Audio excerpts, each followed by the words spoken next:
the program started 7 about 9 and just say yamiadum ya sorry so ni ekufi ade chane asa ababeto aso alopa with movement in the morning led by Kokude room just tell be asa na ye ntemre de ope baby a news no nyina ewo analysis ni nyina ewo database facts and data figures nyina kama ye had conjecturing de na say busumuka de ya de yichiri wa hase no enti no make the car catch was said yamuakwaba and then the first time na wuti ya yefemi god na Asare-Bediako program ni the garnenti catch odofo catch wadamfo say program na ya start about 7 about 9 na just yakwakopon na yedi yakwakogu enti ne no ya mobibia akwaba na enwumre ya mehu ade bi Minister of Communication and debe kekeka ho ni nyina ayura Sam George ya ura Sam George no eye minister na minister wo kwa adwuma official duty na okuta unregistered car adongo bra car na wode kono number plate emoho minister car na wode nam no number plate emoho enanim ene chini na no number plate emoho edi ebusa say saade na se ni sen minister wa wo car wo yusu number plate emoho wanim eni wachi ena nye first time a wo yusu car no so no eni pe bi chese obohu be 4 times various programs as here wo de sa car no ko ya number plate emoho perform amomo anam cheche mi say se minister ekuta on license car no de nam eko adwuma ase kyerese mo menhwe bibi kakra asu car no baby free bad de no kwa apo de ye beka ho ase bachi matese obi de chair no de matese obi de chair no te behwe edin wo ho ye baka o de chair no so din wo ho but me hwehwem duru ba bia na se godin na ebe godin no but me worried kakra se minister ukwa adwuma na kuta unlicensed vehicle na odi kwa adwuma eyi kakra ntie no yebedi eho enkomo axis of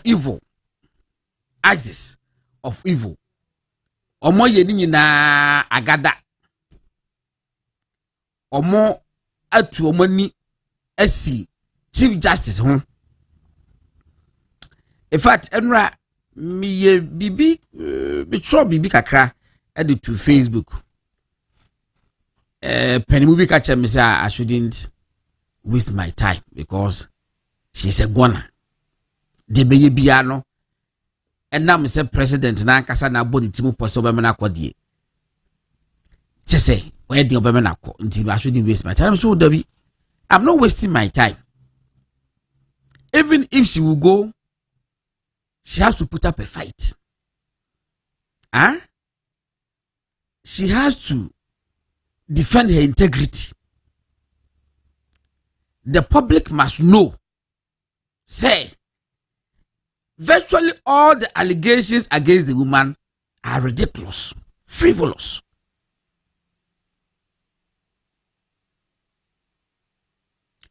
Minim issues no the edekoto lawyer penimu bi animu a ohwehwemu obetima aka se ade we die prima facie case wetima establish bibi ho e de tia mamen ebia ni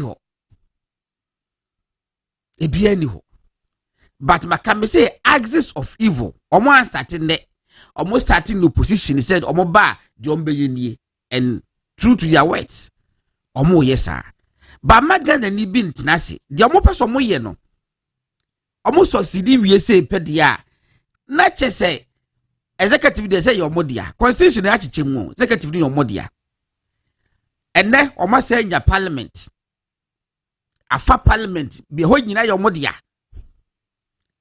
eti kagana nke agye nkwade aka ne judiciary now John Mahama say the insatiable nature in him as a human being ni be no he's not satisfied enti I was say only judiciary no so ka ho afenya hu say yes oga kwata we wie tetelesta we wie enti watu na ni asi judiciary ense bebre wo mu a say ya anya careful na ebie so a ebe dey be kind of worms ya be kind of worms ebeba say brubruja basa oboba funu ama wanhwe ya judiciary kwa honye wakolo bi na ba ko bia me hu ye ja esi justice se du ana judge muya koka obi chia wo judge muya yo judge muya wo na obi di na sema batu anim e wo court na wapam so obayi so akapima katin jajo enne sa judge American wanya kwan asora fa pen ni paper trokrata say yenye chief justice edi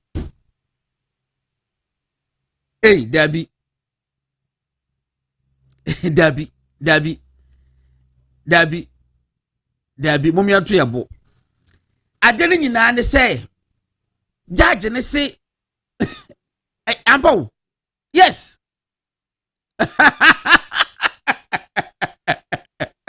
any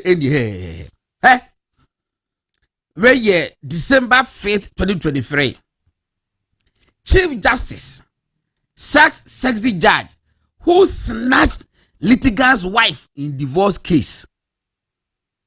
Judge ubini ni kurenya asem eno mo de aba court. Hwede kan wajoba na free bemba nsem. Hey! Eti hwe mama read the bed to first two paragraphs in meeting. Was it in a significant development? Her Ladyship Justice Getutokunu, the Chief Justice of Ghana, has dismissed Judge Alfred Kwabena Esedu from the Judicial Service. Yes. Esedu. Yes, Supreme Court. Mintimin chechim, the mabodi no, mintimin ko chechim. The dinner me boy and I say, why? I also hate wa. Oh, a day, on me and me. The judge in question was found guilty of inappropriate conduct during a divorce case he presided over at the Judicial County Circuit Court. The dismissal follows a petition lodged by Singari Diana Sadia on January 16th, in which the judge was accused of abuse of power, sexual exploitation, malicious prosecution, and impropriety. Upon receiving the complaint, the Chief Justice transferred the case to the Dismissal Committee of the Judicial Service for investigation. And na thought was wa. Na ebra papa we judge we Justice Alfred Kwabena Esedu. Judge Justice Alfred Kwabena Esedu ono waje oba bi efri di kunu nsem saa no. Na sitting Chief Justice, she wasn't the Chief Justice then.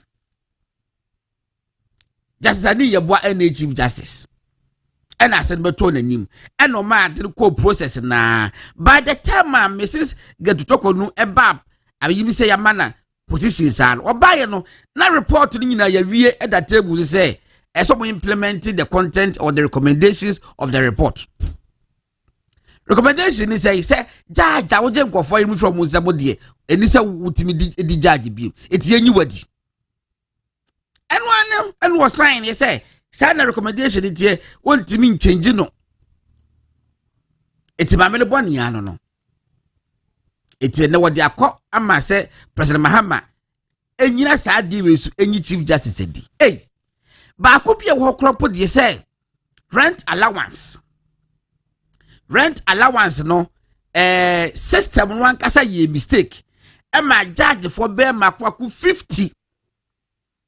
Judge for makwaku bear 50.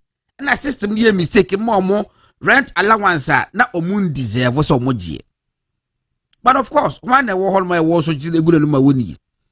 the system no hu ye no say system na mistake na mka che atwa krata ko mu nyina say ye twem muska we for some months but a mistake na ye it mo sa famra almost no problem say die a mistake na ye die be say atua enti chief justice get to talk no any nipa bebre about 50 justices and na system no overpay omo and more refund. In fact, in the case of Chief Justice Body, what refund the kwapono, she overpaid. She overpaid. So the system had to even refund her money to her again. Look, I want to see it. That's why I'm saying she has to stay on and fight her own credibility. She has to defend it. And kwafo ya mature petition dia bre President Mahama say Chief Justice AJ renter allowance anani se wogie ye no timunyi nadi enipa ensun ya enipa 7 ya President Mahama nominate omo say omo converting na ansa na omakọ ye no makọ Supreme Court no emu mienu esu di ka ho emu mienu o esu di ka ho say omo so AJ rent allowance na omun deserve na se ya no iti ye typical ye Chief Justice didi a na se mu do mun si kwa omun ni kwa so mo ben ho enkomo ho bebre Chief Justice asem no ye be afeni ye be bie mu kind of firms ye be bie mu obi ahu de tie ibehu and once again no memo bibia akwa ba ne pono so ohye nipa mensa e wase ne mo kakra so be kwa homa no so na Chief Justice asemi and yes Supreme Court judge for be and na yasinum aboma kodidi wo baabi omaboma ko che baabi awo villaggio and the Chief Justice your friend say Supreme Court judges yi says na yasinum ya omoti committee no so Omaboma kodidi. What went on over there?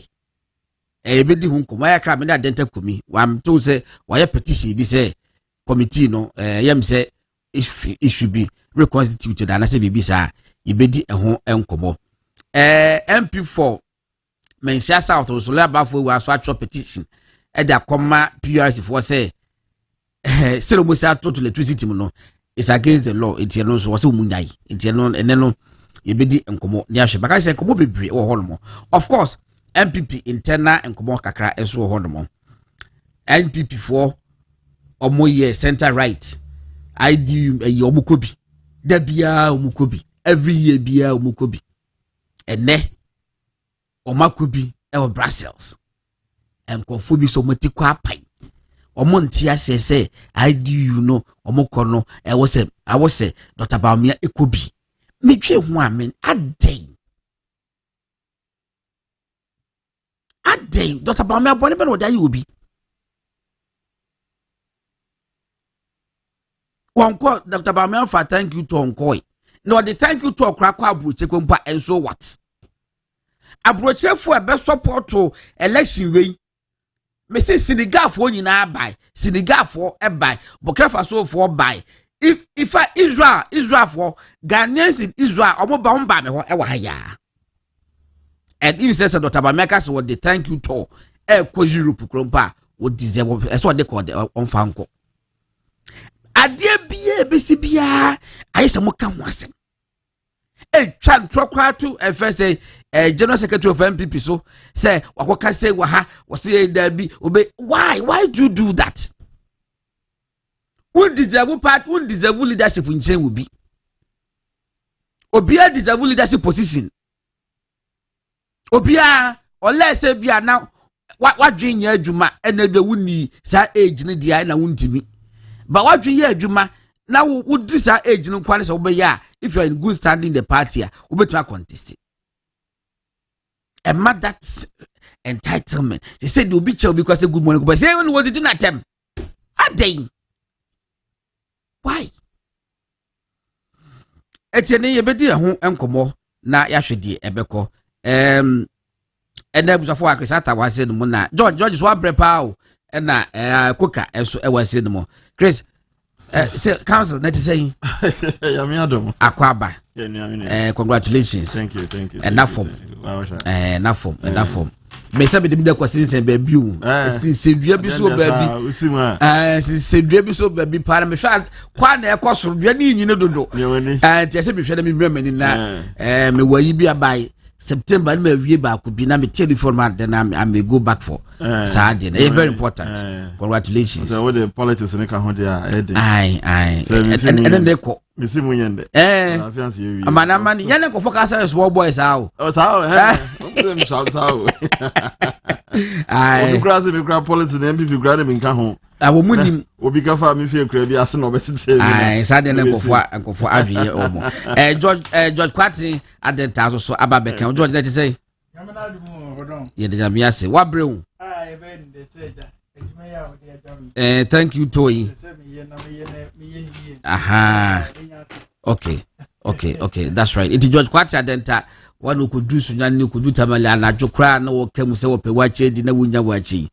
And no and also aba ameba bedi enkobo. Ma me fa fikri sata pacho so far no issues that me boss so then na person on fast start so that and you who say newspapers now report say lawyer for Ekejine Muama the petitioners for the removal of the Chief Justice Chachuchi Kata. Yes. And then sorry. And then Okutu police for Kai say Marco Oliver Vabanwo ni dini de bia me hubo because e dro pa mama yenya picture clear said this is a pure NDC agenda and they will by all means execute it. Yes. Nyaza wo de Ghana fo de na ye kasa ma NDC ana mahama wa twa san de onji Chief Justice in free ho aza why na jodo na said o tro wo bi wo Facebook obi ka cho say how ho no enye ha na ye ha ye ho as a party say wo hwe Ghana nhyehyeye mu a embri bia Ghana manyo sabne bekoyie ebe chia mo be tin ni bia na ye MPP ni na tin no nti fiti Lawrence Aberso wo bra o de basbaye de ni kan kabi obi be se ni ache no ya kechicha jajefo ni ekunkunwo na ye celebrate even coup d'etat MPP party na court church court nsemu a kire say manimra no nya sa na yebu no into uko Supreme Court most of the report you can say MPP versus the Attorney General, MPP versus this, MPP versus Tufo versus the Attorney General. Tufo ya maku Tufo me papa. Yes, inti so clear say Ghana kabime minkabi amembu no say ye betentre no ne de sina kwemu a MPP party na ye ne ye ni na nso no ne ye na ye mfa ye ho tototo ye no na amambofo trimodemfo no so ye ni ametia ye na bi mu kra afemu ehwero mo nkwa na obi mu fa efemu ehwero mo adwuma ekwa atete ni oha bebre mu nti this thing it is part of the struggle. They will have their way, but we also will have our say, and our say will gradually correct the error one day.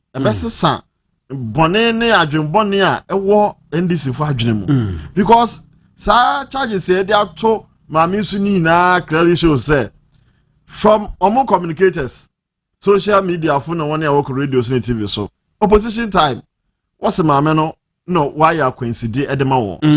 Nti wo be yi maame na fi wo yi maame na fi ho a wo be control judiciary no no man kasa ye dia o man kasa pe and now what the judges are catching na ho and that's what we are also waiting for.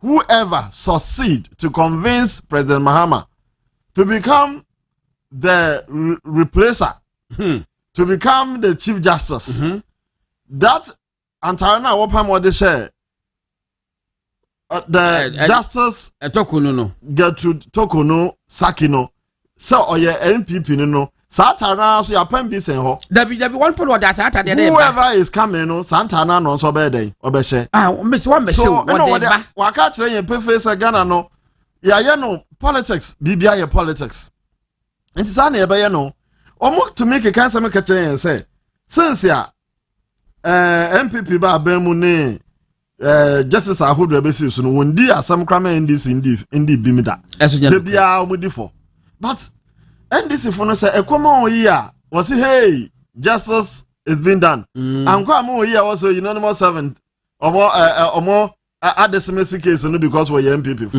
me wa atu force in the case the same judiciary and this semester answer na ekwa api anamebo and satan one who say aten na chia well who say dia imran eka no mo de to ye so so clear say this no the omo person omo yan some person omo say judiciary na na pay me can say be say where your heart desire your fault will follow.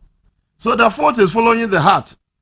Adwene say akoma ne say ye best same we will reset the judiciary. Ye ba yi hwe ajaje a lawyer for I could defend the petitioners. Baako one kasa President Mahama o personal lawyer. Yes. Baako so the Speaker of Parliament Abambabe ne personal lawyer. Baako Omampeni Mahama whilst you were then the vice president, you know. Your advisor Oliver Vamawo nidine ehu ono no your personal Vamawo no personal advisor and say obi catch us say then the perception is that petitioners ni na eye wa na wo share chire na wo no ba ye na politics so they clear so clear say one o ka fa free o mo say mo family na me so mo aye adwuma so clear because that is why wunya petition now quickly because it is your penchant desire. Yeah. It is something that you want to eat it and satisfy. Yeah. Which the petitioner never copied the person, the accuser. Onimpa we accusing no. Why we a petition one copy no. Now on the face of that itself, the petition should be thrown out. So what they are someone to be so. Now without copying the person, without telling him his wrong.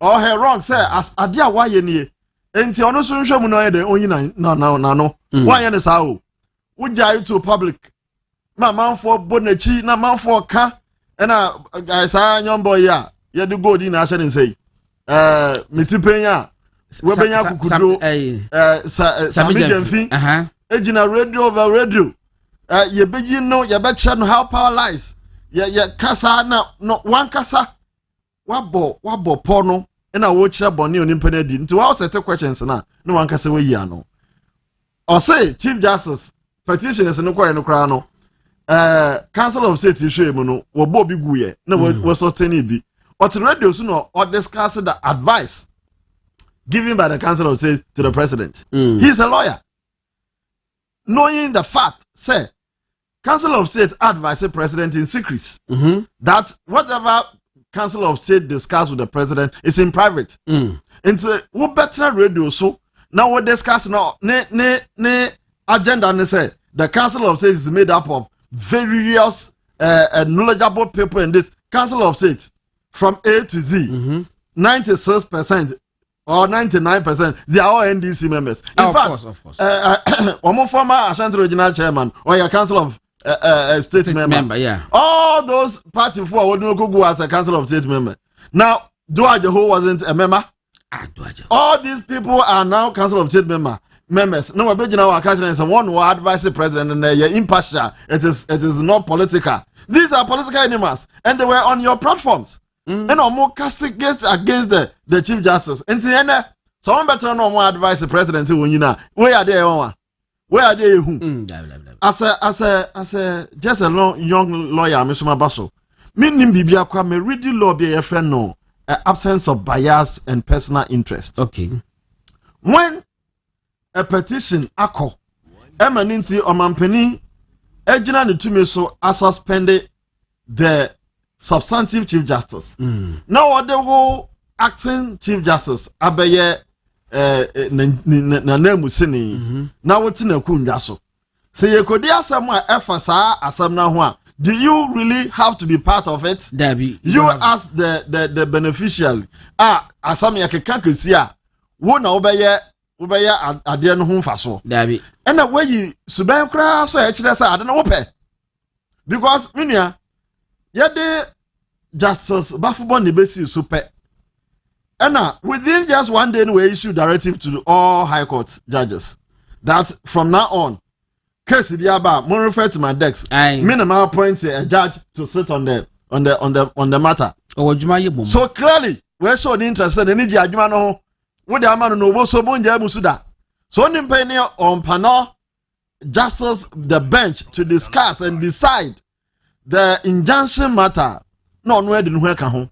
No, wakafa nipa ba kunsu ka ho Loyin Kolendi yes na afa se ne fan say Jakpa who is everywhere condemning MPP and condemning Justice Tokonu now ono obeka ho and then Justice Ahmed Sule no mu na betra these three people I would obeka ho wo mo so na to abenika say the injunction petition na lawyer Asefo de call no yantungu ni antontwene justice must be not only be done, but it should be seen to be done. Yes. Say, you won't say, attention, you are pepe.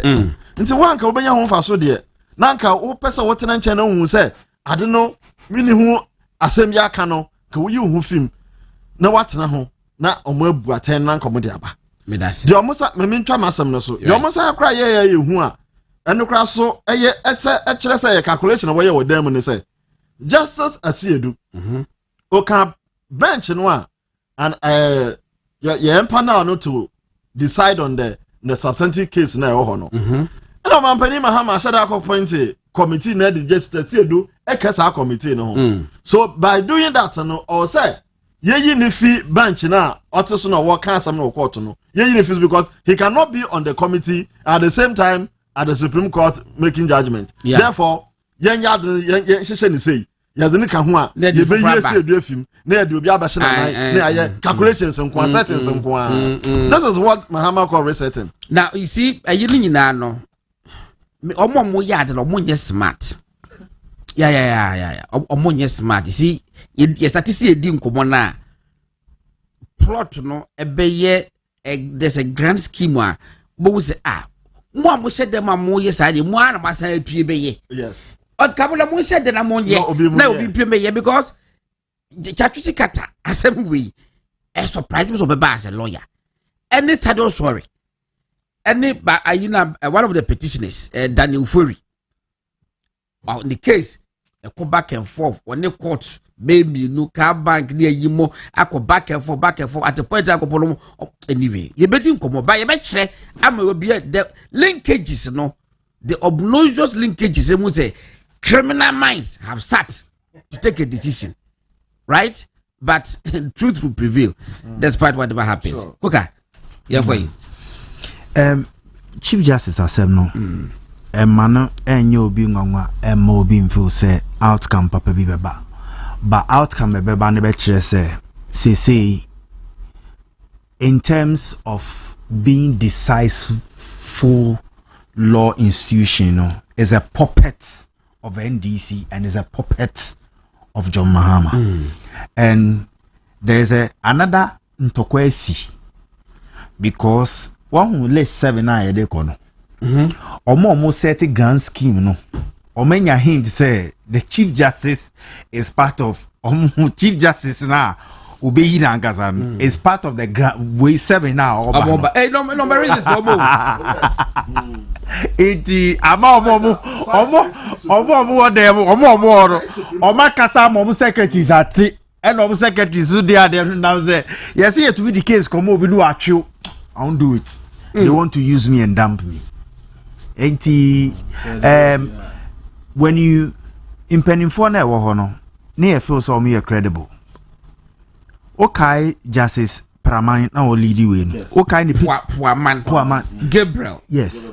Petitions a ban so no. Say mama say or a credible president. I didn't know one man public. Petitions na buy no. Nkrofo tro no. I didn't know one man no ama say oh baby amedo ahye no nkrofo akasa afa ho.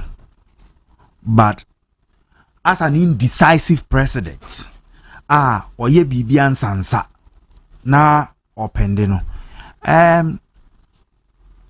nkrofo be expose chachudi empa na ope owiase woni pa ba ko wakodem ukodem wo so atro akoma say yenye den yen clear wo say unkodem na wo mate na mo recognize no how will you erase that memory from them wo ye den cry you a jailbird you can you are a jailbird you have classmates what you see Tara story because your friend saying agbangbagben speaker epese mukoji sike bi eni sa yamfa mamu nti eni no ma bi ana wo hia wo anya nti wafa maame ne ho time but the Lee said about the gentleman who lead demonstrations ye normal bebre na law work credibility law is the only profession a identity I what personality utumu se utumi ni obi aka so de nipa ko no be di nkomo o ka se lawyer pe senya nkomo no kra be ko no why careful yes now Oliver Way you are giving this guy a chance to go near law na kamunyi nkrofo foforo kra entu pa ka che say a whole party these are the only intellectuals ye ba ne law bachatu court nkola kra bono. Teaching and practicing are two different things. Oh, yeah. Teaching and practicing. Na mu gumu anymore as say. But me, I say I support the woman. Say, ye manning ko to the full hall. Na Ghana and experience a good adjudication from Chief Justice in the side. Say uncontested all the issues, unclear ni nyina. So that Debbie yes, may I support it? Yes, uncle uncle na baby only pakoni eye personal no ma court nintia say we asem no de abreme no enye court asem eye personal vendetta or ye say na on pakoni so dent the person's credibility ne uncle Mati I was a political car and a Martin can no mame ko George se wo de ne thank you to na makoni na ibidi ehun komoti ho na do ho de kese de beko na dum so no so obi achichi wo fie bra ominche etifu na sisi adenta de se nyame ye wadum na utu pifu fie na odi aseda manyame sanse nsuo no affect ye papa see nipa mi se free yes so mo wo lake side do ko botwe hono mu bebre kura ntumi mpie mfiri wow mu fie bi kura so ntumi enko fie nsuo no ahadwene ele no nso na no odin pa sisi no na de ye ya no se adenta no nso no yensan ni nsuo eso sanya adenta mu bie pipe no 2 weeks and adum so no nso bi no street light bi anya adwuma adenta ya ye kura adenta aye ba bia se ye besre se new MC ya wabane MP omo obi bi on betumi aye omo moaye na adenta sebi ye dina first ni ye DJ hu mra ne adenta house na adenta dende no omogu no yato nsuom kafra odon em se minu amoyi akọ omaka Chief Justice in 70 bebre ntino men ko ho bebre ne mo meko thank you to no so kakra. Okay, this is what TSMPP nsemu. TSMPP nsemu kakra. Ayi and before by mame enumere kakra me hu headline bi say munia opiki. Ai say Rajon Romani Mahama pepe ni na what the president and until say so kwa there's no way Ghana for ebesa this idea no position no ama somebody from the north again me who na Nigeria miss na sa sem no kra no de if he for the buy say obi from north be the president obi so from north entim eme succeed no na but me hu ya na me yi me nika ka free so ba chi afa mu say enkomo na ekoso nkofo bebra condemn OPK say sa asem na wo kan ye no wa nya but enwumrei when he first see mahu Davis ankasa edi yaba statement about bontin say enye sa na wo kan no enti no kame na de pese yiram sisi it kame pese aha eni ti kwa ba me read kakra was say that's an hour ago was say false allegations of tribal comments against Dr. Baumia. Now was say let me set the record straight. The suggestion that I objected to a northerner becoming flag bearer is completely unfounded.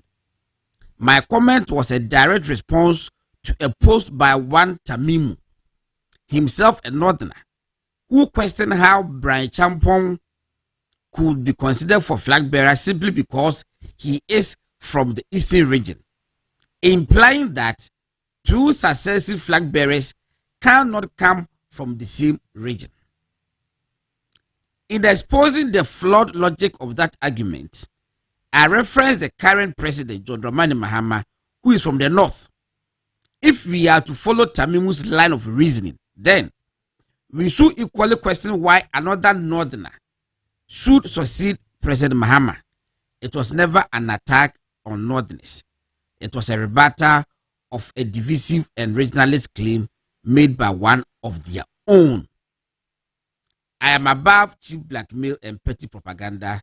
I hold Dr. Baumia in the highest arena of the year 19 or the buy it. You know, ye Davis Ansa Upuku OPK, member of parliament in Price constituency, Wakakra. But I think he said the most important thing in was say it was a response to the Abranti BFN Tamimu. I can't say or no Tamimu say MPP flag bearer or buy no way a president or by free eastern region. Into the Bengon was say MPP Sakoyi from the same region. Abba and nan Upi is say and this how kind of sad yeah. And ye say John Mahama a president of he's from the north. And now Dr. Baumia is also from the north. Into no Adena Ghana for me to Abama Nipeminoa every north no. But I think so picky way me I think say before the woman no. I don't really see it as a tribal comment. In the end, the message. That's not how I see it. It's not a tribal comment. More fact, just that OPK's analogy is rather flawed for me. Flawed on about two levels. First one, they say Tamimu Isa, and I say Tamimu Isa dia, but say Tamimu dia a WhatsApp group so. You know, message Tamimu dia na what can you know? You know your internal elections. Ya internal elections or more kwa time be omo tasha regional balance. Omo taye sa. A different parties in Wasem. NDC led by John Mahama. MPP led by Dr. Mahmoud Bawumia. You don't know a different two different political parties in Tino. It doesn't arise. Second one, they say, Ora John Dramani Mahama. What name Dr. Mahmoud Bawumia for the same region. But by Mahama, every Savannah, Dr. Bawumia, every Northeast. It is a Tamimu regional balance, and that's a regional segment. These two people are not from the same region. Until that a look also doesn't arise. Maybe the hammer can say a bad continent of focus be a trouble, you know, but we should be in the air and yet trouble comment and now we pick up a mile. Me issue back on the same. Ye didn't come more a war platform so for me and you're right. So be just screenshot. Now there be trouble thing. And you cry say mommy. Let's say as aspire and I said day. A platform will be a critic. Let people feel free to express themselves. If you disagree with the person, and then they call people to power platform also. Move here see, but move here no be just screenshot. Now there be trouble thing. No be the question. No, I media. I don't get it. Me, I'm a media person, but secret recording. Mempe.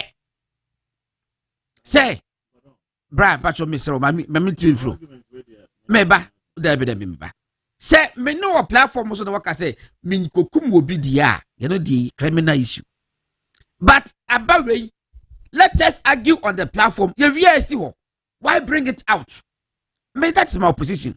Platform is already out. No. Platform no. When you say platform, it means that. Me yes a droning.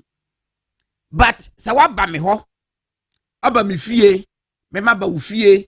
Ya ko share restaurant ye didi en ye di nkomo. Me ba Chris amenwie. There be make cameras. No please. You are up my mic no me do me to amenwie. Me say me yes a droning. Oba me fie. Me ba wo ho. Oba me office. Me ba office. Ye sharp ka mu. Bebe be hye bia na se ye di nkomo. Na wo di me di nkomo say enafofo. And then you record me and go and play it elsewhere. I will say this without any apology. When I get you, I'll kill you. Because when I get you, I'll kill you. That has been my position. It's Yako. Say your WhatsApp group na agenda. Na agenda na wo set no. Nipa na wa set ya wo mano no. Or WhatsApp group no so. As a silent reader will be anim.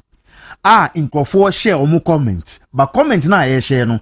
Akwa say me am create WhatsApp group no. Me set agenda. Me set a certain narrative. George your platform so but George obi anim say George your platform no so. Enti si ye din komo how your argument will go he knows. But wo amu ho amofo say obi a won the candidate ye kasa no. Obi ani eno na di sa no ma we ba ayo. Say so there is somebody who is sitting somewhere filtering and saying way by way, but say me ba na me become a candidate asema, then I'm being heckled. For a long time, anytime sa can me candidate na sembe ba no, there is a certain people who hate. Leave the platform. Me ba nkomo we no, enye platform no so ne go di nkomo no, ye di nkomo no dada. But nipa ni guilty conscience say baby okodi nkomo no call out no and no the other platforms into of say platforms na nkomo ni free but nkomo no sa nkomo we no OPK any some ko click bi and akodi sa nkomo no what you say enya platforms nkomo a obi screenshot ni de e latter day since issue enti yem yik sa de ni fro e nkomo a yakodi obi anu doc cry away say sa nkomo we akoso. No problem, but may I have my opinion about Kasai, George Kasai. George Yanko. Dedi Kai. Mame Enchia Dr. Mahmoud Baumia. Say na otwe awie okodi djuma sun bi ewo IDU ewo Belgium. Wiase nyina nsisi Africa bebia no or trendy because okoye ko represent Africa.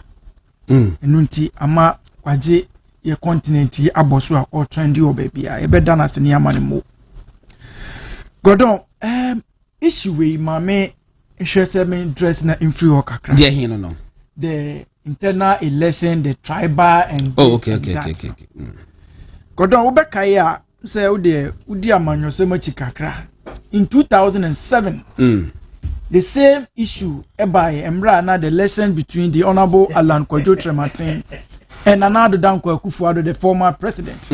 Ubekaya Achimne Asante they tried all those things so Achim Asante fashion be omo yesa but Ankosiaga Emma another Danko Akufo-Addo Edin Kunim Edin Kunim biem 3 times Abedi president we oko.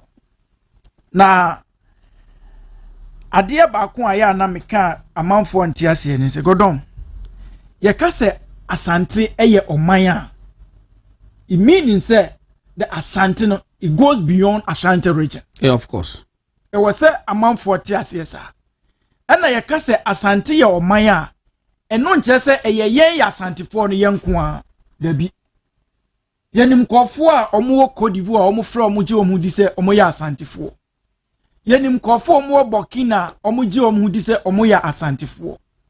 Na otumfo na nkasa mpo aka se ono ne man Asante man no sabi nya asantefoɔ nko an ɔde wɔn kyekyere kuru no na ɔde ahɔhoɔ na kyekyere asante ɛma no yɛ asante man na obiara nim Ghana ha obiara nim wiase nyina nim sɛ yɛka tribal yɛyɛ tribal argument anaasɛ yɛyɛ mifiriha ɛnyɛ asantefoɔ asantefoɔ yɛnyɛ tribal argument ana tribal politics ana we don't make decision based on our tribe obiara nim sɛ asantefoɔ yɛnte saa ɛnyɛ saa na asantefoɔ teɛ na godom sɛ wo so wobɛhwɛ Ghana ha mpo a wopɛ tribe a wobɛtumi aka sɛ ɔmo bɛn asante paa ɛyɛ northerners obiara bɛdi ho adanseɛ sɛ wopɛ tribe a ɔmo bɛn asante a sɛbi ɔmo hu asantefoɔ sɛ ɔmo nua mo prɛko pɛ a godom ɛyɛ northerners ɛno nti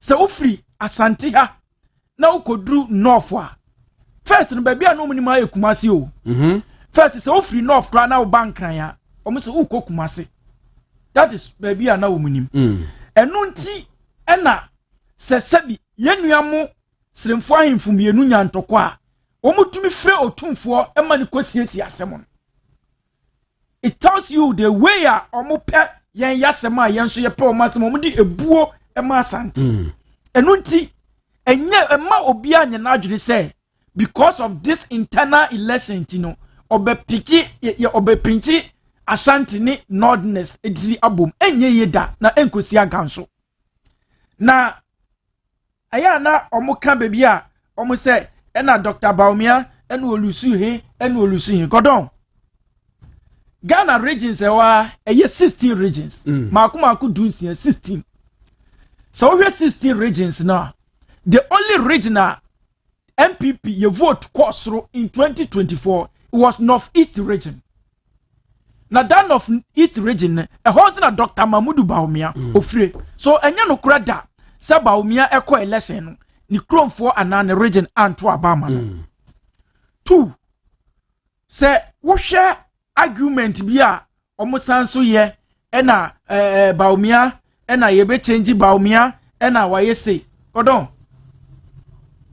a very dangerous idea ya na omo ye no omo anhwe yi a sansensem na ya omo keka no ebetumi collapse ye party no efri se wo pe A or B a wo no wasem bebra wo beka of course because me ko support Baumia nko ka so me support Baumia because oye man prusini there be me support no based on the qualities me jinudi se owo nimdie ewo nyansa ewo adwempa obetumi de asom aboa oman Ghana enu nti na me support Baumia me support Baumia because he's a Muslim me support Baumia because he's a Mampusi and I me support Baumia because oye A or you B there be me support no ewo ne qualities na 2 me gidie kire me say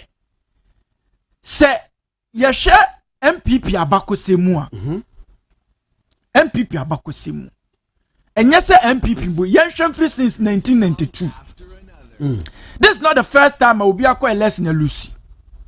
The first MPP candidate to lose elections Professor Dubois and Ameboa tamo lose election yakase bibi ni kromo ofri mu ntino lose ye dabi yakase asori o continue lose ye dabi good onu free ho yawura President John Ejekum Kufuor by Kufuor to first time olusu election olusu ye yakase Kufuor ya asante ntino olusu ye dabi man TV yakase Kufuor ne suma wo ntino olusu ye aside President Kufuor your former president the late Atamils olusu election ewo kroma olusu election obi ka so enfantini ntino olusu ye menti bisa obi ka se ne suma wo ntino olusu ye dabi obabiem ebewini ye eno ntunkoda yeni ankasa ye former president Nana Danko Akufo-Addo he lost an election in 2008 obi anka nkire obi say President Akufo-Addo lose election because of no ya achimunity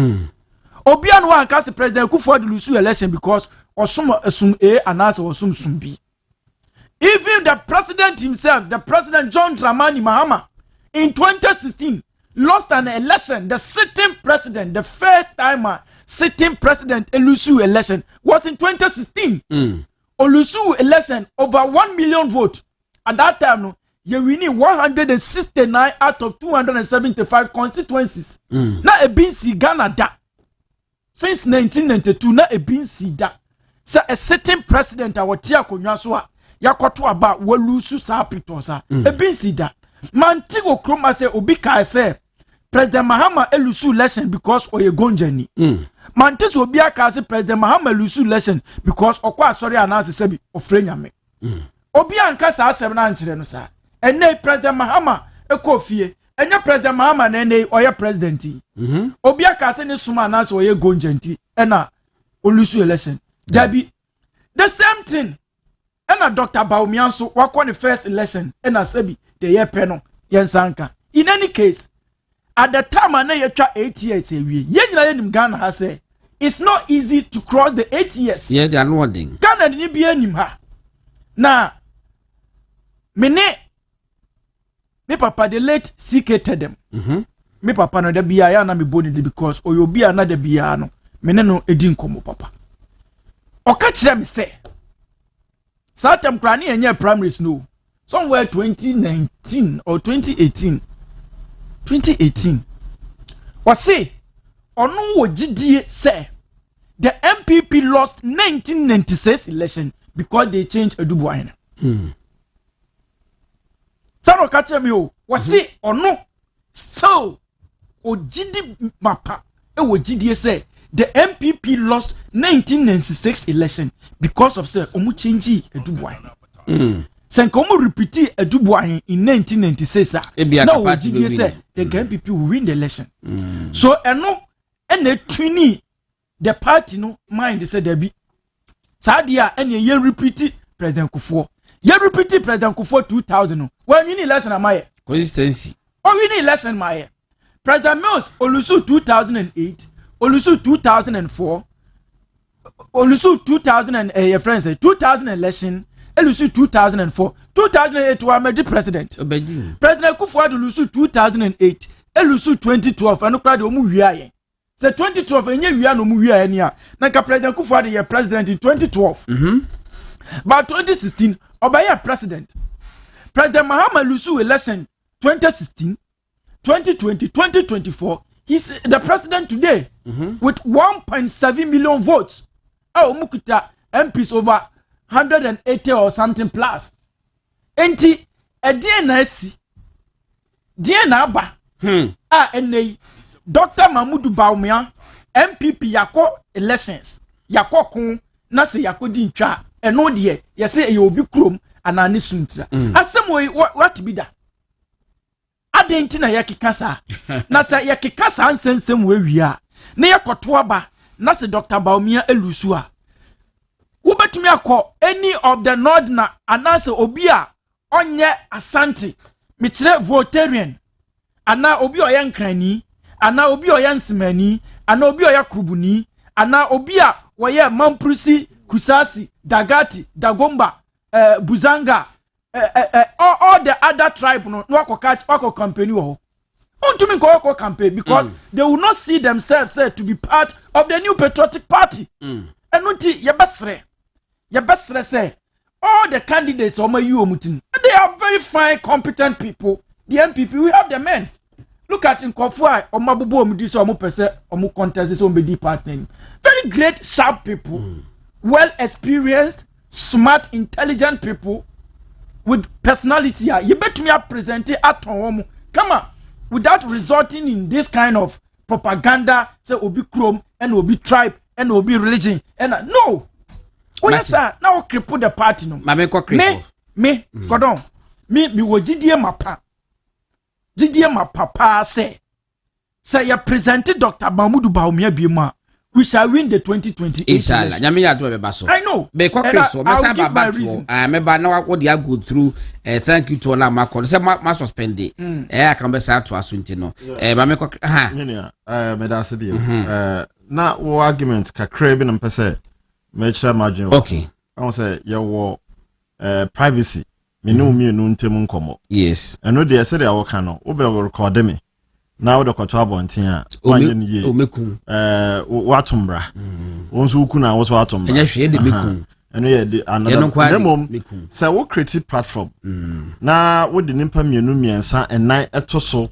I mean, you could do a big platform required to me do 900 people. And it is was our platform to be. Now we cast some as an MP. If I say what shall yeah, you are right. If I say what shall say, you are not in your room, you are not in your kitchen, you are not in your chamber or hall. Into asama wakano a public at the wujina makwala na wuti radio wokasa because in impa 900 opportunity to do it to hear what you have said or to read it. Into asama obeke biano if you say what ye. In fact, in politics, you see, two is a crowd.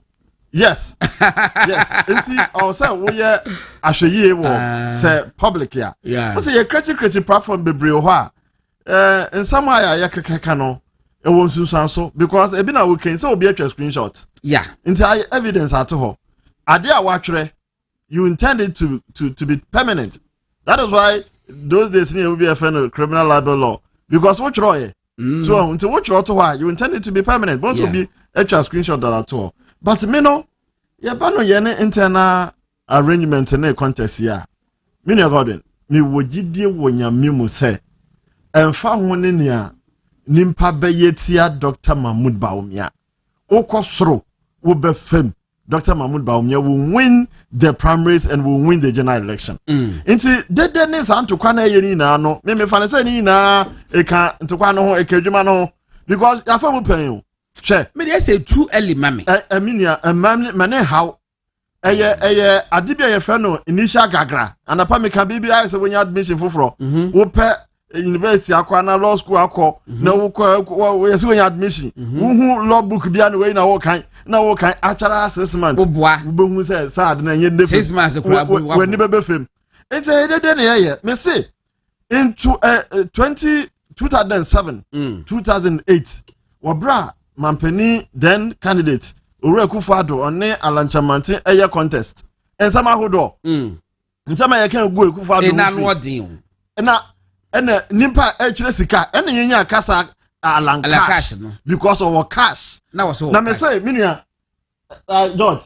say delegate ni ye share wo hem Akufo-Addo be share wo ha odugusu ye ne kasa na ye say ala na ba no de helicopter na de bae no esi won na delegate na so ya no mukutie ala because omu wi magiska omu ye kwoto aba no when na wini amani hunu when na nyaaye when na party de tumi ne de share nsa enti sa de dey ne esa I say bibi besi no me say ye nisha gidigidi hwe enkoso bibi ensesa da ye to aba no a obi anchichi obi ansa nkogu nachi obi aso nkoto mo obi obi abeto na aba na pepepe ye tremo Yantremo, Dr. Mahmoud Bawumia will win.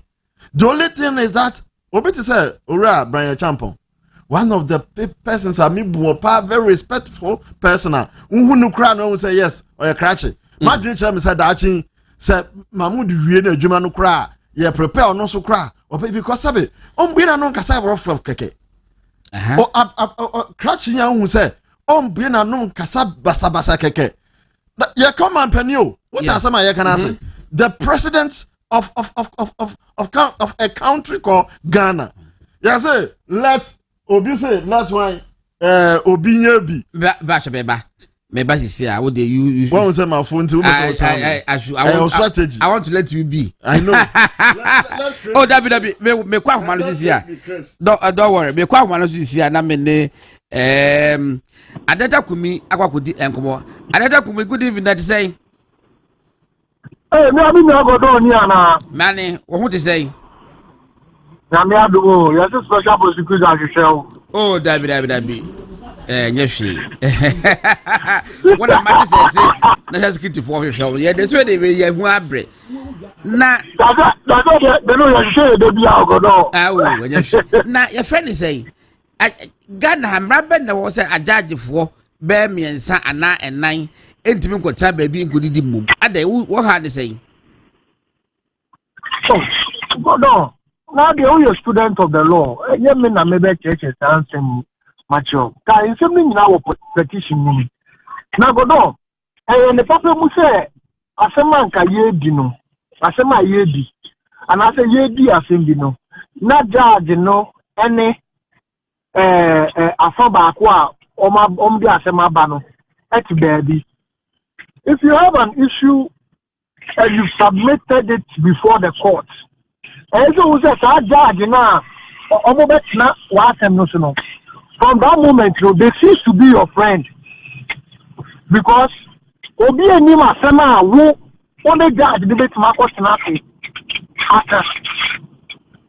Obi and Nima Sama, only judge, no, and the Marcos Nafi, Aka. Anything I say, we are lawyer for an opposing counsel. Now, the so only judge, and you have to bring that opposing counsel. Then it becomes, say, as someone who can't judge, you know, but opponent, you know, so on a walk out judge, you know. And in the comfort place, now who got another Binamuki can send yes, the mayor, I don't know, you record the near in Sylvia Mukika, whether you are laughing about it or playfully saying it, you know. These are issues of national importance. Then you have to recruit yourself as a judge. It's a simplicity. Simplicity. So if you go to baby, no lawyer, no can send the architect as a judge. I'm not opposing counsel anyhow. As a judge, if you want to meet who we are judging me, now so only counsel you have to bring the opposing counsel. And Mr. Kubi, me share why you now. We say in the evening of 15th May 2025, no, between 7:30 and 8:30 p.m. Not Justices Gabriel Puaman, Samuel Kwame Adibu Asiedu, Justice Yoni Kulendi, and judges. It was Supreme Court, and now we say in the company of the one of the lawyers for the petitioner, lawyer Tajo Sorry. Na omuti baby and na omudidie e wo village airport village the born in the saying yeah say be na fofo I know na make catch say all bibia e wo leadership and even in politics it's about the bonified interest that is one. Two, as a judge sitting on a matter as a judge sitting on a matter, you have to not say, what down from poor now, colleague in poor, and call law school here, lawyer.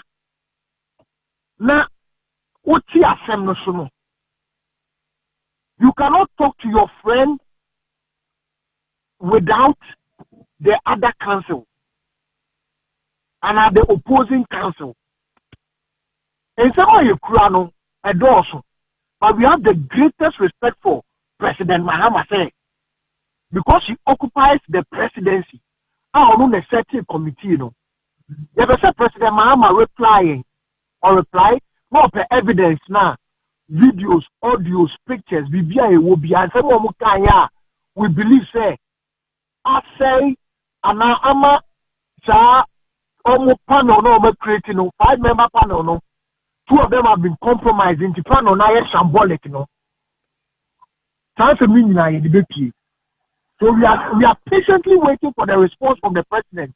Okay. And this is a judicial process of the highest order. Taking of the chief justice is a judicial process of the highest. But you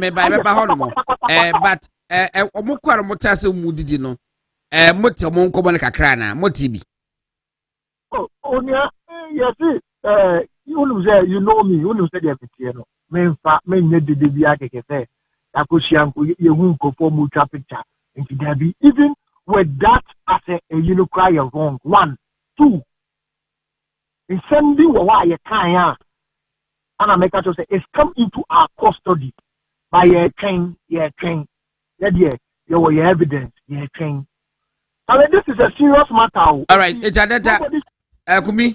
Etu de sa conversation be say nyame adoma chena aircon ye hwe say yete president Mahama nka ne asaba back ne yaba bedi enko no abusafo adeta Kumi na wo che say omoni akobo empanifo judge for miensa ene lawyer baako Tajo Sorry lawyer for one of the petitioners na Gabriel Puaman so na eye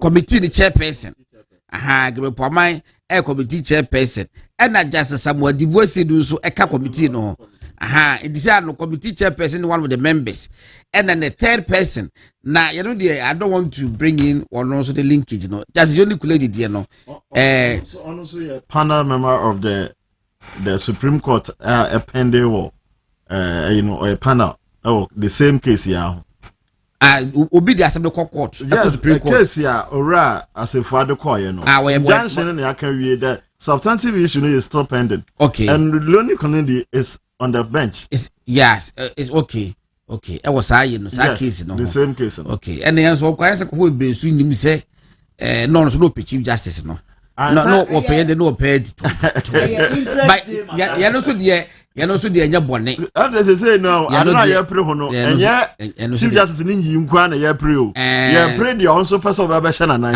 and the onkoshira na no sa abesha wo so sociology of interest I'm telling you etinya hwe etidie adata komi mu so petition wo dia koma sama me nua no ka no answer wo mu pa of course you see bias and conflict of interest is not only the real but likelihood is also there. So likelihood of interest or bias is also there. So asamna ba who can one or can who can afide when a lawyer for na ebeka asamna mu bi no no win kudidi or your adam for no kodwen ho ye wo cases here kire sa a obi judge no ana the judge no tia asam no so no one asam no obi one na kana busuani kodi nkomo baabi wodi asam no ho nkomo court rule say the fact say wa kaka asam na ono obi ekedi asam no nkomo nti on qualifies for transfer no so bi nti me ya omo petition no me fi say e be hwe na aka ho asam but edua na me fo a usane me no is about them internal election those at second so we na kai na George and there was substantive in say could deal with the thank you toll no o kan ya be kan internal no about two no munsam na ba me so aba ya be na me pesa wo tie no fro keke substantive you know one na wo then the tangential and then me kan me dey me pesa wo dey thank you toll no me no the fa ho no because me say Dabio. Me say, neighbor, me say, obi to say, ora Brian Champon. Minini asembia. Because say, empo, say what can mampeni, mamu ba omia odiwie. Yan what can you? Say the Brian ebeba e fatano. Because on kasaba. And I'm saying what can you? Ombie na no rough. Or ya catch ni a say yes. And person made the person me. And person me chile. What can we? No, on support you obi so intia the party. George, so what say? Thank you to that say. You ria na ma wo ho. Wo ka thank you to na wo de no afa na ko baby. Yanko, et say you. Thank you to no. Yes, shall say e Western region. No beka. Yasha say Western region, you free or you call Western North. From Western North, and your TC a half. Yaye Buno East, Yaya Asante region. Yaye all the 5 northern regions, Abeye Uti, Aye Volta. TC are 3 regions. Eastern region, Central region, and Greater Accra. Now the Bema Central region, dear no, Aye Sonko Kakra, and say, one say, the Central Regional Chairman Kutin Sebi oda form me no ka say enu nti per party no nyans hemu no omo dwen says say opanyini say eda form dia omo ntumi nkoye thank you to no gi say yenye eyie no nwie ansana oma continue thank you to no ewo Central Region nti Central de no ebe check akra na Eastern region the ma ye breaki kakra ne say won say na party mpanyimfo eco program ewo Belgium IDU program no mo to mo sa frɛ MPP no say MPP ye part of IDU ye ne conservative party in UK the Republicans in US any other political parties are all the center right parties yes Omunyina County party mpanyimfo Dr. Mahmoud Baumia the former president himself oya de ye na do danko Akufo-Addo no crowd na nimunyam ekota chire the general secretary koye the national organizer koye any party ma bibri MPs I saw the communicators bebree hɔ no ma ɔmo nso de ɔmanimunyam ɛkɔtɛ akyiri kama ɛno nti nyame yɛ adom a na ɔtwe awieye na ye best start na ye resume ɛwɔ Eastern region free Eastern region ansa na yaba abɛyɛ Greater Accra na said ye na ne sɛ ɔhun sɛ wo hwɛ thank you to na abribia ya na nkomo ye no regional capitals ne pɛ na we no the way ɔmo pɛ sɛ ɛkɔ form ne nti no ɔmo ye ni zones ɛno nti ebia Western region in Western region we did it 3 zones ye bi wɔ West Takrade ye koye bi wɔ Bogoso Asenkrigwa ye bi wɔ Takwa na ye chiche mu sɛ de be ya constituency na ɛbɛn no ɔmo betumi abehia wa bra transport ne ade nso be na ye easier Western North say ye bi wɔ Akontomra ye be ye bi wɔ Dwaboso ɛna ye be ye bi nso wɔ Yoso ni nyina nso ɛyɛ kama na CCA no sa wo hwɛ the way ya Dr. Mahmoud Bawumia eka no first of all no osase ya ode achopa ema party fo nyina esanse osi ye nipa enye bibia ne ye ya ekọ totin mfumso wom ena mfumso nso ade ba ko ebema ye de mfumso achew eni se de wo bagi atum sampa ofumye na asem ba ko a wo ka na party fo nyina enya reshimu se osi wohwe abakwasem wo Ghana ha in 2008 embra na yeko elections na obi akura MP president Kufuor ate Ghana fo bebre fi se no mama oman ni mu ayedine ayese but today President Kufuor is the most celebrated former president ever in the history of Ghana. Obia both MPP and NDC CPP omo nya amanyo sempo obia ebo na baso na ono nso wogidie mapase with time no Ghana for be appreciate President Kufuor more na onim say posterity will be kind to President Nana Danko Kufuor ti okachire party for say ema obia eni yaw in fact nkuguo aba nanso that's not the end ye niema na ehweguo na mum achini ehina na yedi konsuo no de empire enu nti ye behihye niema no na afekura ne ye behihye ni ye se de be ye ton a Ghana fo betumi ato mo kwalo na yi u se na obi hye potential flag bearer bi t-shirt mo start se mo kola build up banner ne nkofo hye na dot about me t-shirt bi hye ebi hye jako de ebi hye komeja po de ebi let say in fact all said Dr. Bawumia de no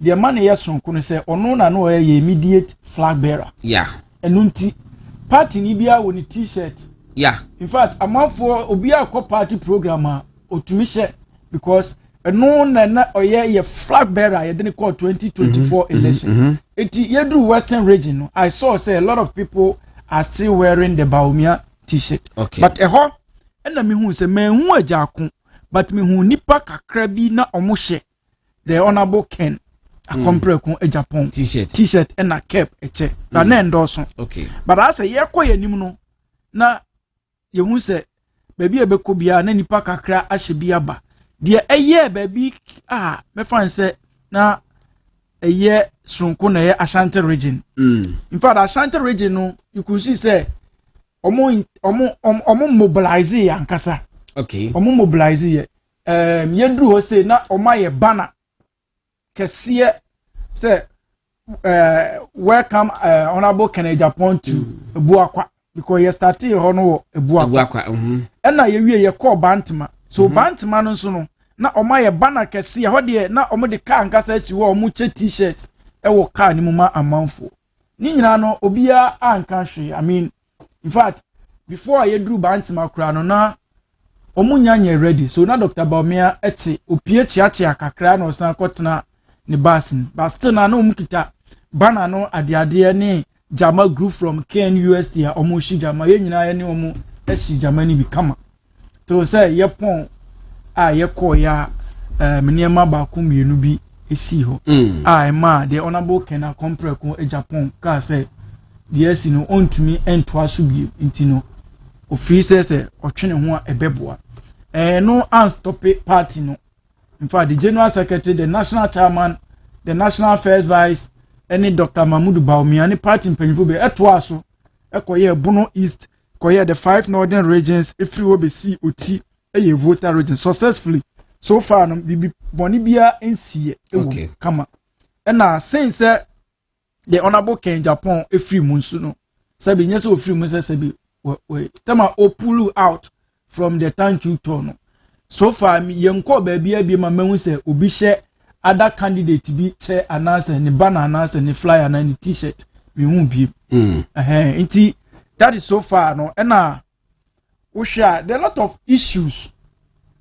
Na okasa na manfo twisted asem na okano na manfo ni say but Dr. Mahmoud Baumia ameyate ase say the main reason why Oba thank you Tom is not to campaign for himself. In fact, say campaign na Obeya, why not Oba catch the party no say me kwa koye campaign. That is not na me observe what dey be go down. How say, especially the young guys, no, they be all more opposition. For me myself, this is my first time in macro opposition because during the 2008 I was young, so I wasn't even active in politics. I didn't know the opposition or government to be. So this is my first time I'm in macro opposition, and a lot of them now, udu baby yakase we are. No my friend or Mubu or from Georgia, you drive a say, Charlie, Doc, I may any that's what said there is hope. Yeah, they treat a party in Krogu, especially the youth. Baby, say, then a party in the power being party co-opposition. That's the end. But Doc, my motia says there be. It's a party no co-opposition, and non tresse party negu, and not tresse Munkona Munkoyam homework ye, na Monsamra. Na, or tre near my bakum yenumi and Sandia, a tresse.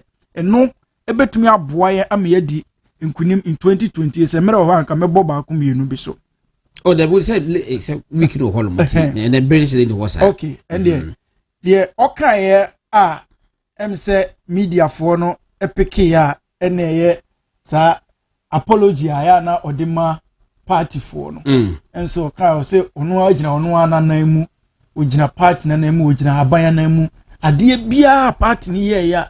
Decision be a buy no take ya a day effect and as a day or how be bre obi ye no and say ye nipa and ye be beyond right. A lot of things for free essay planting for food enjoy one constituency, one ambulance, agenda 111, STEM schools, this massive road infrastructures, the airports, and you might be brave, but there are a few things in Swa, Sebi. Now in na enye ono no beka say tama Professor Michael Kwe committee no echo rounds no party for na bobo sa niema ne so ekire wo mu say niema ema omubufu ya sebi ama omo ankoto apa enu nti o de achopa ma party for say o pa obi bia acho na mum yanka mum ni opposition. We don't need to continue the fighting. We should stop the blame games. Na yem brought together na yenye adwumaden. No, GDM mapase with time on 2028 no, it's just 48 months. Sisi akromo twa 5 months e free so. Ti aka 43. Na wo hwe the way ankofo e born through kan. Eniema nkoye, omo si bibibi om the game changer. Omo ka si 24-hour economy game changer eba. Nti nipa ye adwuma wo NPA no. Sa nipa set na e wo ho no. Omo pon adwuma 4 PM na different set asan ko. Na omo pon adwuma 1 AM. Na different set akọ no mapon 8 AM. Saa de ni nyina Ghana fo hu se na eye frakadam. Eye 419 futuru a NDC aban led by President John Dramani Mahama etugu Ghana fo ni. Na with time no Ghana fo na be hu se dabi. Ensema no mo kan sweet na dum so agi babia. Data bo na akọ street. Data so ye papa yi ma yeti asese data yi oba within first 100 days. Obeti data so ene de o say nyo no oti data. Okay, enti de e di besi holmo na menko Chris holmo na eto de bia na enko for reporters speech ni adade no se de oti ya anti de wante so na de bende be sam you know me no e ka say sia mini opiki chat you know I don't know the report whatever typically say na mencha di say that be for 10 times no ma send the link no say okwa obetima ko back kakra bi no could see discussion so that I can have a fuller understanding of whatever has transpired over here. It be so good. I'm sure say Otibia he come back near the and you have a discussion. It's no sir for sir MP and our platform so no kasa no bi so wa ho adwenkyere no de. Minjini say obia o ho kwan say otumi kan obi kasa bo ahye ne yem. Oh no me da me pe kra. Ono so aka na dwen na obi so ache na dwen. Me de tell me say ono no say ope obi a obotima ye campaign amano. Of course. Obi so ope obi o ono so obotima ye campaign amano. De enye de ensem fata. Ene ni a amanfo start ye kasetia obi ni baby ofri ni sa na yemem enen de emfa na na ye no police in crisis ye kan say baby ni pe wiase akodri internal politics like that say the George ka say ora Mahmoud Bawumia okasa na so opachawa ana o kire ne nti a adena nkoyi a na ebi mu adana no na I say jama o shift blame ana say o blame obi na adenti na opachawa was it yen you see I don't know say or you be or yes or side no one more of obi side because only pakon nya hwinti entumi vanity emba candidate be side but respect the candidate and respect other candidates. Yes, because opinion nti say opinion to say na yakwa akan say no begine nim na opachewa eno kra che ne suban ne na ho brasa ewo no mu efa me makasa asem da mama yehu say oye banyansafo onye obi a you see onye tintin onye impetuous obi a na koma ha no na obi na no ontum onni bibi efa ni emotional control emotional intelligence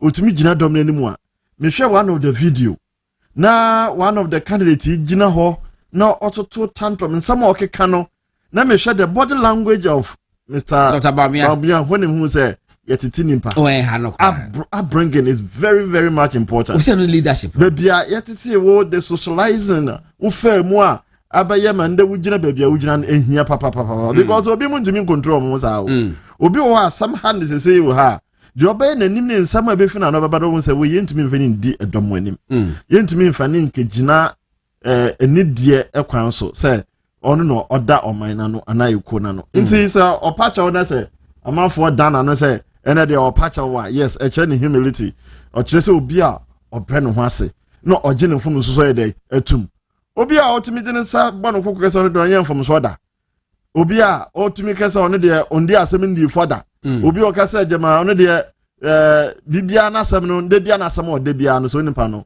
onye obi obotimi ahwe oman no onye obi obotimi di dom wanim enti Ghana for Mahmoud Bawumia kire pefe say ono no nimidie ne ntete e de amano no wo hwe nsama hodo ayeka no vice president no obesi Ghana ha oye adwuma etese Mahmoud Bawumia no sanye dimpa ne animnyam etese Bawumia ne nimnyam ne dimpa nti mu sanye tifo kekekekeka omuntumi nka bibia amfa no omuntumi nya hwe a etumi atese ntro so de we kekekan kosi aka enti internal politics me ka o madwen mu na menti asemu se de ekobia ye normal de ekobia ye normal acha bon se ye betu awie no bon se obia be hunu smoothest level sa de ye be say ha ye me ade ba ko a mabrabo mu wo de ye obia ye me ya na mama me kire me dokesema na pa se obia onye wo bone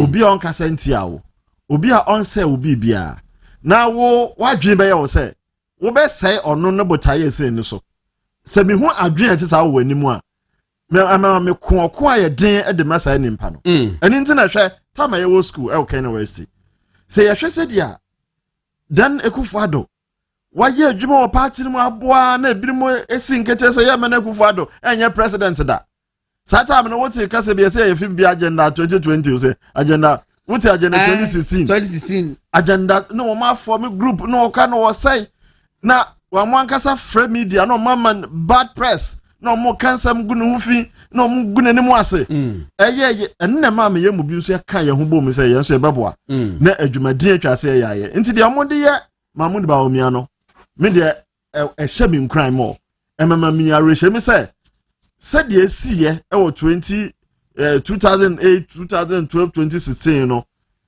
na adodanko akufo ado be president no saa so na Mahmoud Bawumia inshallah obemi ni internal primaries we no wase win election no winning so a you be say sasa bebre abagana you be the real change not just this camouflage Mahamo hu benkum ni yimfan ene nyama bo kwa na ekosoro oyi ahu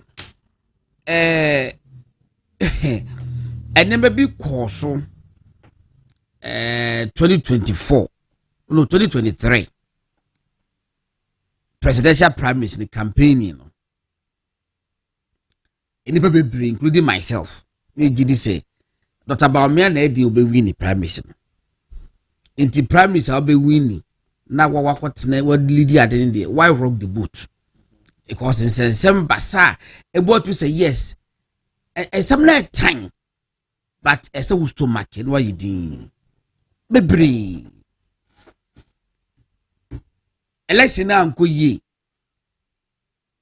tactics no ebi ko pa double no but you know die ahombrase mu metima gina video so aka say se mo ba no sa na dia mo meto say yuzu yugwama wo but asama can very very deep I say if you know you are in charge, why do you worry the vote? Yes. So that has always been that the same thing, that the same mindset. If you know you will win, if you know you will win, why would you worry the name of the party? Yes. Why do you destroy the name of the party? So when you say abano ya koto I won't be anymore. I didn't say we say party ni din. Enti ni a ekoso ni a say nimpa bi ni say ade no nya de wo be wini. Nemo say we say party ni din.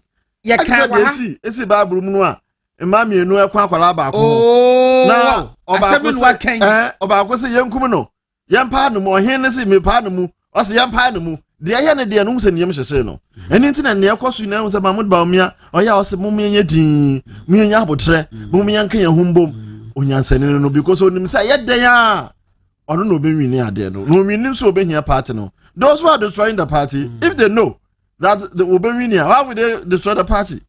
Eda ye ka asem we na ye suggest wa say ne Dr. Bawumia so mpenkofo hatchet men ni no mo so nye boot for boot na ye wie na ye ma me ba ko send the message say osre the wo Christ see yes say Bible masem mami no ekun akora no ho de ne ba na wuo no ka se mpa akora ne mu no onfa half so fa ko je say yinku no o to the sa ka se enrudi sa quotation no because the akoso no Bible no eno ana embassy say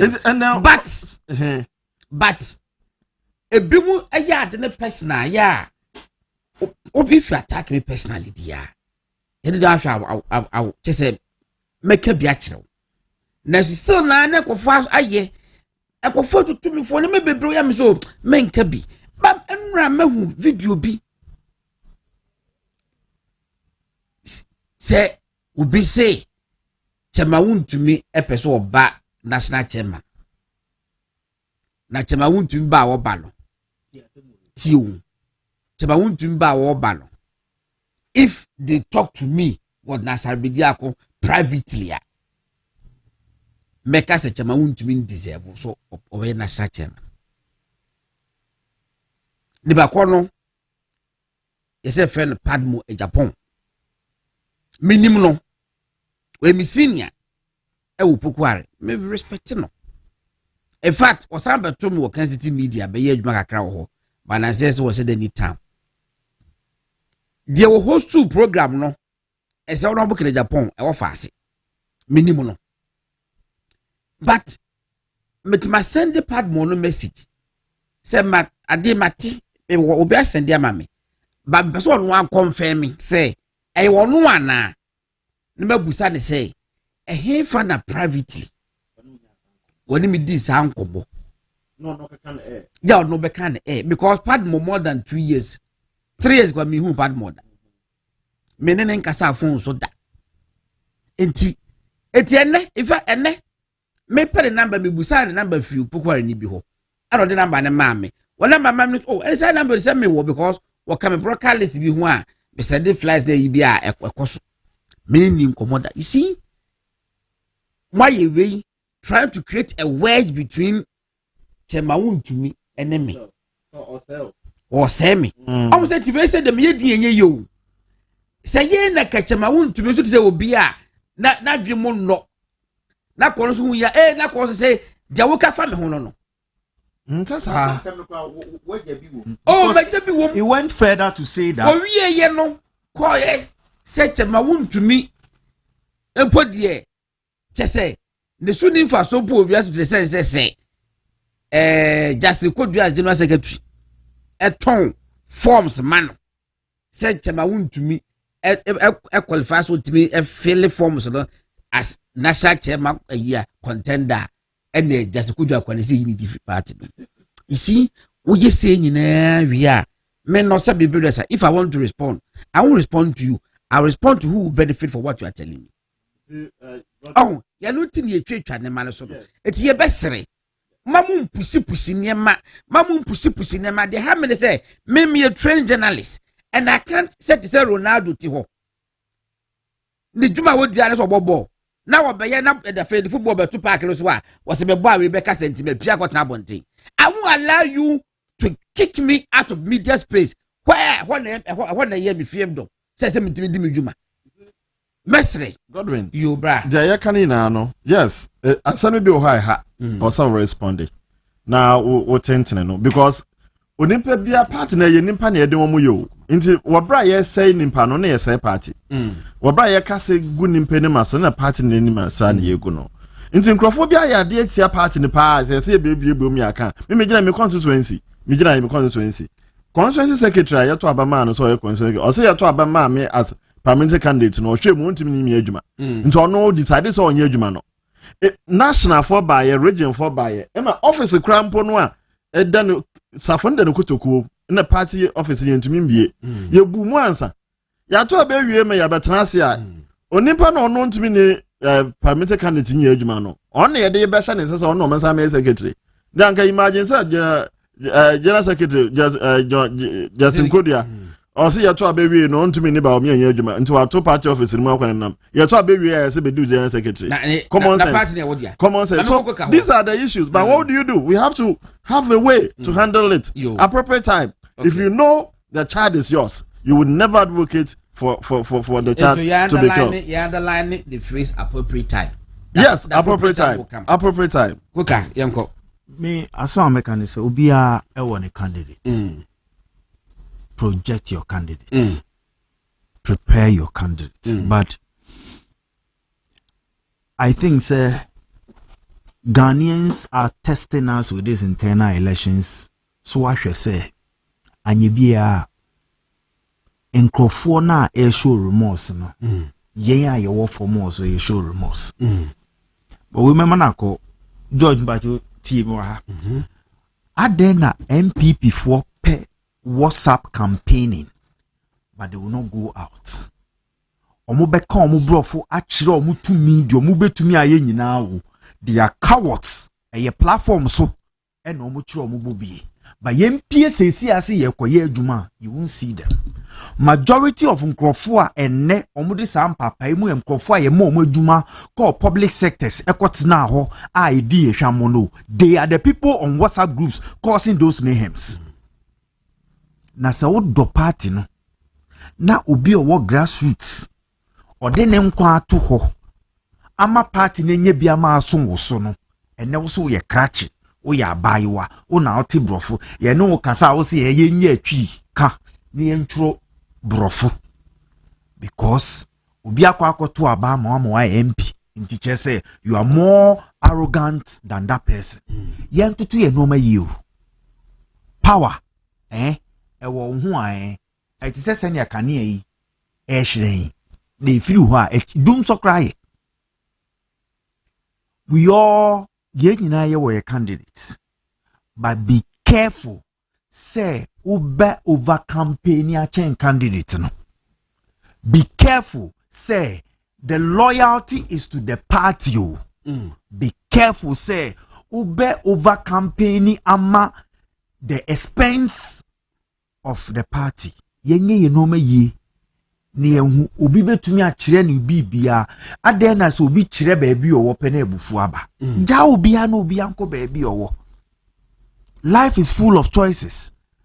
Etwa bre ne beba ba bedase Zaka with the King Solomon we know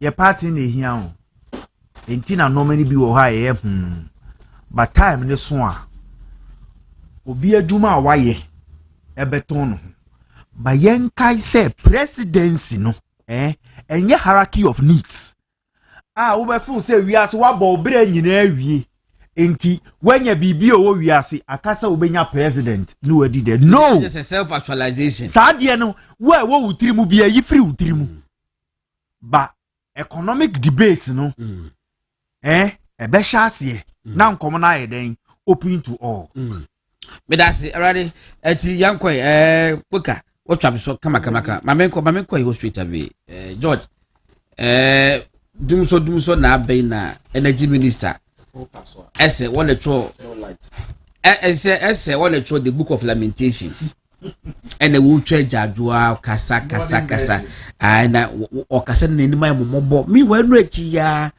okasa hodim ye dia position mawa me complain Ghana for could deliver fix na ye say afroba me say meti win me tipa pa ne say me pe good oil na minya eja meti paye mintimi na hey George yanko yeah anope trot room obi kan asembi na me o de ko adwendwen mu a ase nokre kakra wu wo se omo to aba etia MPP not because of say no more expecting NDC say omo EPP they voted against NPP for us to go back and learn because now ya son ayetin dodo it's not like so no there only any expectation because Godon say who share the energy minister no kran nanim kran hye nkran nanim o te wana wo hwe nanim a hye nkran no and you see they lied a lot and throw omu twa ne kroma pa and throw omu tumi me na obeka say you know light ni hye ne botoma ye to abama na wa yidi ato ho na che say hwe in 8 years of NPP, light go off 8 weeks. 8 weeks, so in all the 8 years, no, 8 weeks, and I experience this kind of doom so kakra, no cry, yanko load, shared in VR. Just 8 weeks. Just 5 months in power, NDC, 5 months, oh. Minim, baby, or be better to my catcher, me say, or that light me 3 days. Baby, and Ghana, how better to my catcher, me say, what that light mu 3 days. Why ubenya 3 days no na about low current. I don't know say God knows what experience be a. We are now ni fie na ko e tufo so ko fie na wo ho. Low current. Obuta de Jimmy we wi apa say ya be ni fie nti. Madam Fubi na air condition mienu power I say because of this low current. Na eni da so bia so ni ho. Esanse minister no eye esunu osu. Wa no afra media for no apre kakra no afra nsem for say mumra no asu a kire omo e na zen e na o sisa ye sika na wo fum ni say nyafu so bekaya the day na ye inaugurated the president John Dramani Mahama oko granting interview bi was say aka 2 hours anase saying was say fu aka no aka 5 days na ifuwe ni nyina shoto ye nya fuwe empower your friend say generator no ntumi produce light na en gas for so mo be call maintenance na o yes na say Ghana be kodum so ehwa na president say na emergency fuel supply na ekotam 100 million ana me gwa na 10 million ana I think it's $100 million. No, Okojis no, originally, they are budgeted for 70 million. Within that period, I could do 90 million. obi a hu company cross supply safuo no ya hu kwan ya fa so ba ye ya hu hwan so wa do contract se fa PPA se fa he procurement ya hu hwe e na okofa ba ye ancha biem e na minister ye san so be kan say oh ECG crowd CCN no e ka ECG di no na ECG containers be worth $600 million anamebwa eno so no ayira don besi ne ECG containers ni besi ne 1350 containers e besi ne yehu asem okwachichi India for miensa bi say India for na akọ wa tracy what say media for ko obi warehouse ekọ take pictures ni camera videos bi say wa tracy containers na ko obi warehouse nya no kre azanko a eno so yehu nansie ye wa ha o say car power for say ye do mo ka $1 billion ya metua o mo shate o mo video down o mo kutu na se car power e shate ni video ni down wa ye ne car power na aboka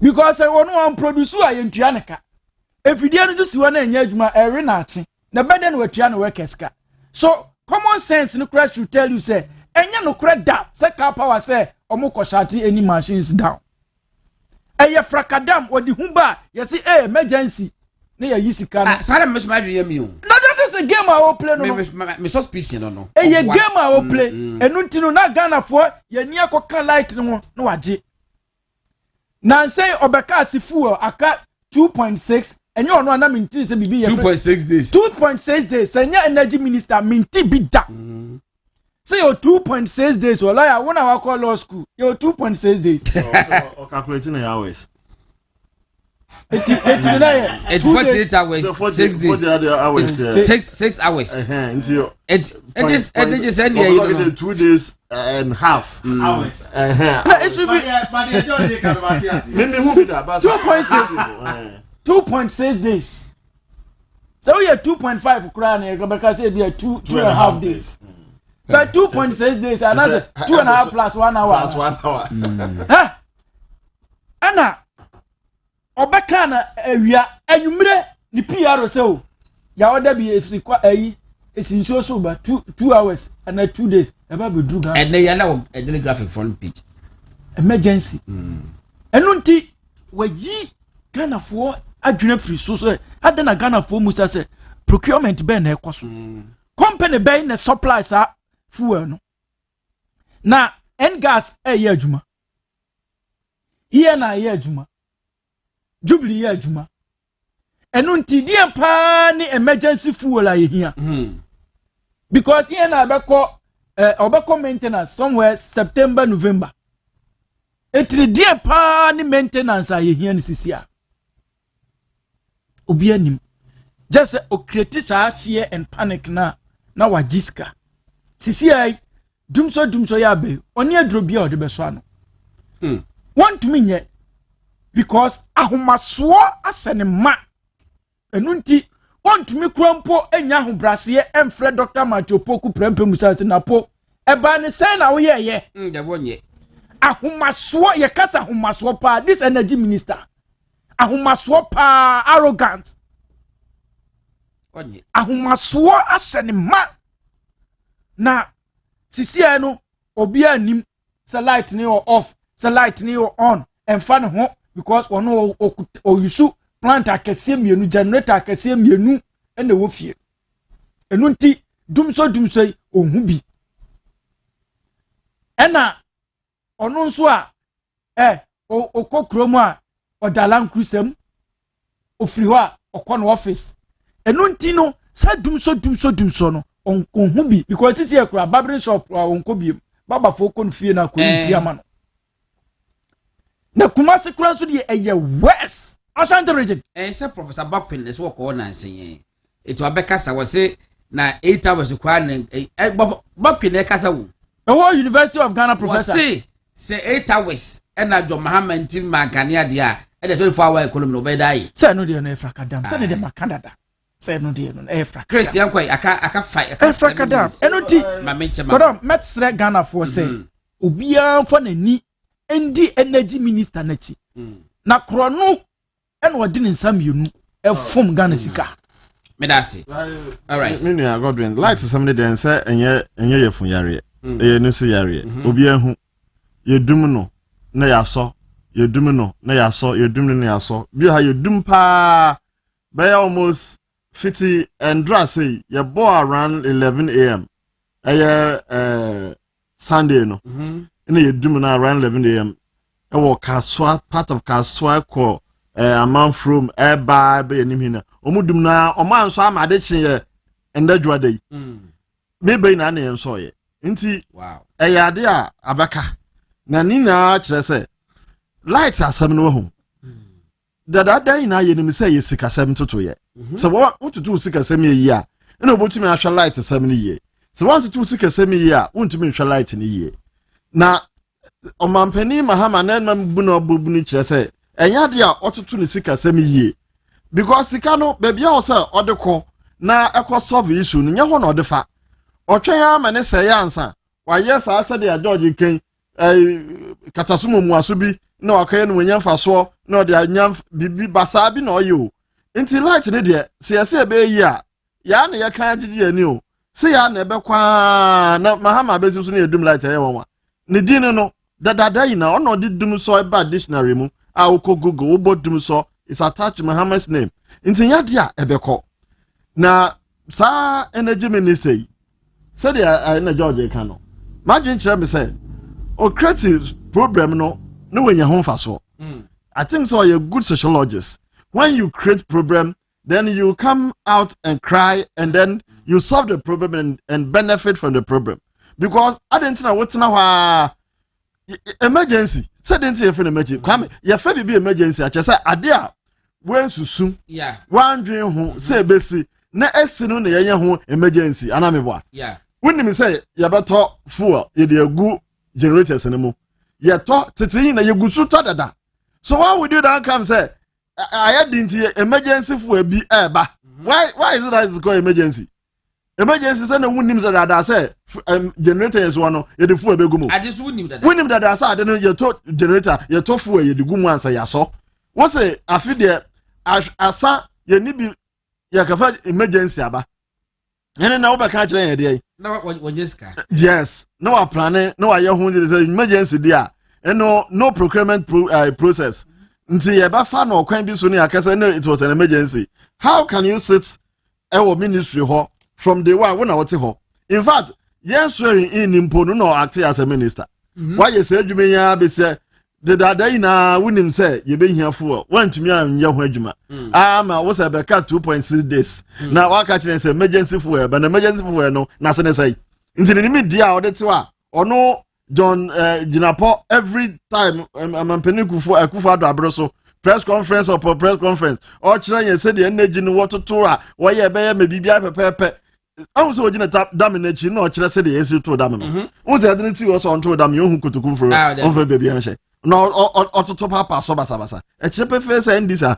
ekuo no enye nimidie bi na odibo wo man yo ntro ne nada ntro wadada nimpa okekeke say ya nti esumre de yenje ntume say yebedemu because say ya no motie okay say ya no motie mati oka wrap up the answers George amaye ni abadi bi so say ase didi na ye musa say ye various plants any fuel system what is happening because as a minister of energy say oye procurement I mean there is a system and crude is bought on certain times into procurement for no by na go through the procurement system na Ministry of Finance na etua why is the lamenter the one who wants to buy what you say because o share system ni nyina breakdown bi ama liquid crude e be free Nigeria yenya a problem so why is the lamenter doing that and normal na here tonoso no still we have problems of keeping the light on so where is the problem into a creative panic situation now. No, I enrich process na answer day. And yes, Remo, from Ene, we should go back and ask for baby a containers no. We need to find out where the containers are. Medasi. All right. If I say I see Emma high sense for once again no on be a tie high sense for a promo dear and a bow. High sense for a year promo kasia papa television. Hey, 110 inches. Hey, I know the basic there be mo. Wow, 110 inches. A bit 150-inch color television. 150-inch. I don't go back on them all. 150 them call them all. Can be back on mount. Hey, and the high sense for a boom. And until more the 150-inch abba, 100 the abba, 32-inch the abba, 110 so the abba, annual day. Fresh 0302 550 000 0302 550 000. A year 28th May to 8th June. 28th May to 8th June. And as our promo series eba our high sense. Omu showroom locations in the across the country baby omu ewo. Gastro mixture, stomach ulcer na have typhoid na have so akodibi na ema wo ho ento memma de ojo so bebre a prostaplas mixture no na make for the ama opedo so potu a repair ventures or cancer drug lane na boache heba committee 1 omu ewo holomo tabia takum yeda wase papa yenye udini uyibue memma nyina supreme court judge wakato se pe wa odobeko tabia takum 0243686861 ubeta from na wajitichi mu ya se wotu ade na ubia ente for dwato odini nyina ebra movement television so any to me radio 95.9 na yebohu dewru ema yes so mene George Kwatin oduna friend na George Kwatin adenta ebeka me ho when Dr. Bamia akwa prosa from primaries aba yakoto baby kugu aba thank you to wasa edimutinti my party the George ebeka ho Chrisata so ebeka ho say lawyer it is albasha na the respect aka ho esquire and ono so e was said no eja bibini si ya seat no went man but yami aduma 2028 die the prospects no look very very good and of course kuka so ebeka me ho it does like say be ma Kweku Masa AB Mr. Santi Billy and I'm the producer Adongo na me aduma echina anopa ye besia e wo kugudo program friend no movement in the morning. In the meantime we are out of here. Good night.